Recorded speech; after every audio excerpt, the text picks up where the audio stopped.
Okay, Assalamualaikum dan selamat sejahtera. Nama saya Zulfadli bin Khairuddin. Nombor matrik saya 33 DPC 18F1008. Baik, pada hari ini saya akan mengulas sebuah buku yang bertajuk Tuan Direktor yang ditulis oleh Hamka sendiri, ataupun nama sebenar beliau adalah Profesor Dr. Haji Abdul Malik Karim Amrullah, iaitu seorang sastrawan, malah seorang ulama yang terkenal di Nusantara. Dan kebanyakan penulisan beliau telah dibaca oleh rakyat Malaysia sendiri. Antaranya adalah Di bawah lindungan Kaabah serta tenggelamnya kapal Vanderwich yang telah dibawa ke layar perak. Dan ini adalah salah satu penulisan yang telah ditulis oleh Buya Hamka sendiri. Dan penulisan pertama buku ini adalah pada tahun 1939, diterbitkan pada tahun tersebut. Dan pada tahun 2015, syarikat PTS Publishing House, iaitu salah sebuah syarikat di Malaysia, telah menerbitkan semula buku ini dengan menggunakan kulit buku yang baru serta mempunyai 133 muka surat. Buku tersebut menggunakan kaedah bahasa dan istilah yang ditetapkan daripada buku yang asal. Jadi kalau rakyat Malaysia, buku tersebut mungkin kita agak janggal lah, kerana penggunaan bahasa adalah bahasa-bahasa asal daripada buku yang pertama dikeluarkan oleh Buya Hamka sendiri. Tetapi di dalam buku ini mempunyai glosari sebagai rujukan bagi mereka yang pertama kali membaca buku ini.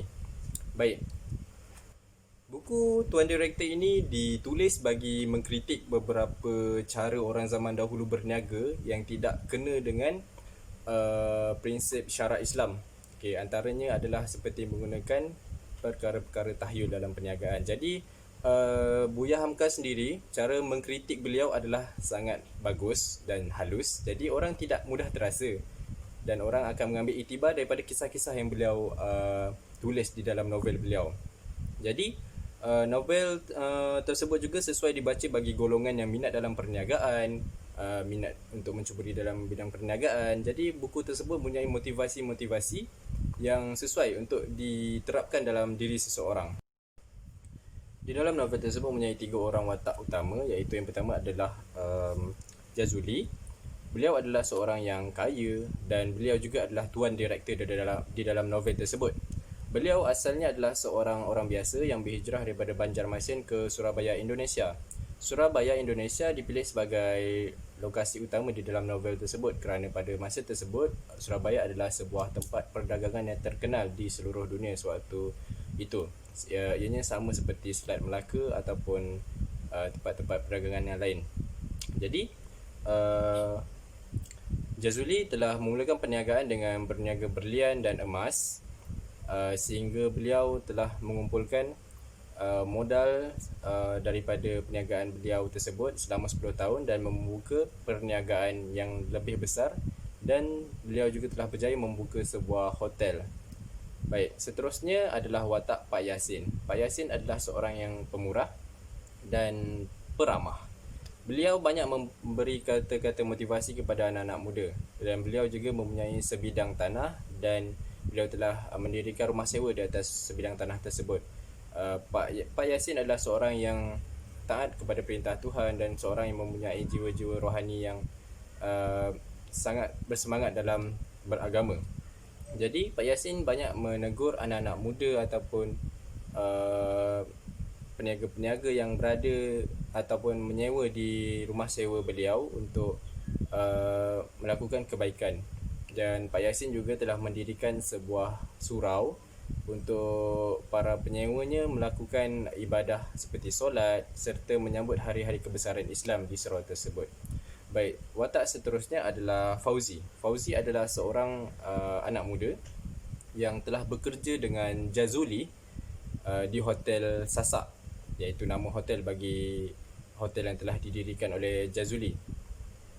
Fauzi telah dilantik menjadi pengurus bagi Hotel Jazuli dan beliau telah mendapat banyak manfaat ketika menjadi pengurus di hotel tersebut. Sehinggalah suatu hari Fauzi telah dibuang kerja oleh Jazuli tanpa ada sebarang apa-apa sebab, dan hal tersebut membuatkan Fauzi terasalah dengan apa telah tindakan dilakukan oleh Jazuli. Pak Yasin telah menegur Fauzi agar tidak mudahlah terasa dengan apa yang terjadi, dan waktu itu ketika Jazuli sudah berjaya dan berada di satu tahap yang amat tinggi, beliau sangat bangga dengan kejayaan yang beliau ada, dan akhirnya beliau telah lupa dengan kesusahan yang beliau telah lalui. Beliau telah lupa dengan sahabat-sahabat yang pernah bersama-sama berjuang dengan beliau untuk mendirikan perniagaan beliau, dan hinggalah beliau mencari kawan-kawan yang baru yang sebenarnya kawan-kawan tersebut hanyalah ingin mengambil manfaat daripada kekayaan beliau itu sendiri. Seterusnya, Pak Yasin telah memberi motivasi kepada Fauzi untuk meneruskan kehidupan, dan hinggalah Fauzi bertemu dengan seorang lelaki yang bernama Tuan Haji Nawawi. Tuan Haji Nawawi telah mencadangkan Fauzi untuk memulakan perniagaan yang baru, dan akhirnya Fauzi telah memulakan sebuah perniagaan tekstil di Surabaya. Dan akhirnya di hujung cerita ini, kesimpulan yang saya dapat buat dan pengakhiran cerita ini adalah Fauzi telah berjaya membuka syarikat tekstil, iaitu syarikat batik, dan akhirnya beliau telah semakin berjaya dan semakin bertambahlah rezeki beliau.